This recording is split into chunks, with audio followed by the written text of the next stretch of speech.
What's going on, guys? My name is Wade with Tech Daily. So with the launch of the iPhone 6s, Apple announced a brand new feature called 3D Touch. It's similar to Force Touch on the Apple Watch and MacBook trackpads, where depending on how hard you press, you'll launch new options and features on the device. I thought I would go ahead and explain what 3D Touch is all about on the new iPhone 6s and give you a quick look at the different things you can do with it. So like I mentioned, the idea behind 3D Touch is that there's now a difference between tapping on your screen and pressing on your screen with a bit of force.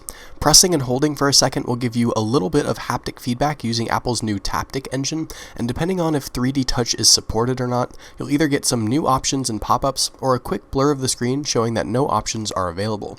3D Touch can be used both on the iPhone's home screen and inside certain apps, and is mainly used to launch shortcuts, show previews, and transition from one application to another. For example, pressing on many of the icons on the iPhone's home screen will bring up some new shortcuts and menus. Now, not all of the stock apps have a 3D Touch menu, and some have less options than others. I'd like to think of 3D Touch on the home screen as kind of like right-clicking on an app and jumping to a specific task rather than opening the app itself and navigating through it. It's potentially pretty useful given some practice, but for a while I'll probably forget that it's even an option, only because I'm so used to just launching the applications the old-fashioned way. Inside certain applications, the two main 3D Touch features are called Peek and Pop. Using a small amount of force, 3D Touch allows you to peek at certain things such as websites and email previews, conversations, photos, and street addresses and maps.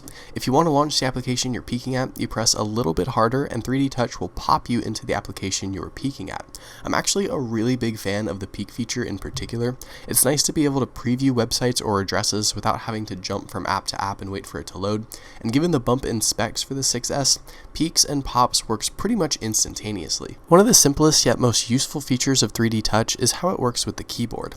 Pressing down on the keyboard now turns your finger into a cursor that lets you scroll through text in long notes and emails. This is also something I can really appreciate, as scrubbing through text is now more accurate and easier than ever.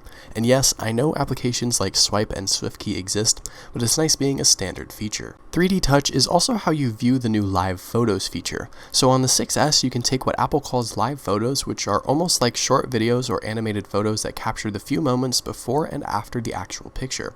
Pressing down on the screen allows you to play and view the live photos that you took. Live photos are an interesting concept that I'll probably make a separate video about, but for now, 3D Touch is the way that you interact with them. On the lock screen, you can also use 3D Touch to activate the new live wallpapers that Apple offers for the 6s, which honestly isn't the most useful thing in the world. It's not something you'd ever do more than once, but it's there if you want it. One last thing you can do with 3D Touch is launch directly into multitasking by pressing down on the edge of the screen. Again, a somewhat useful feature if you remember that it's there, but double pressing the home button has become so standard that I feel like most people wouldn't really need to use the 3D Touch option. In general, 3D Touch can certainly be useful in certain situations, but like Force Touch on the Apple Watch, it's going to take some getting used to, and for a while I probably won't immediately remember that I have it.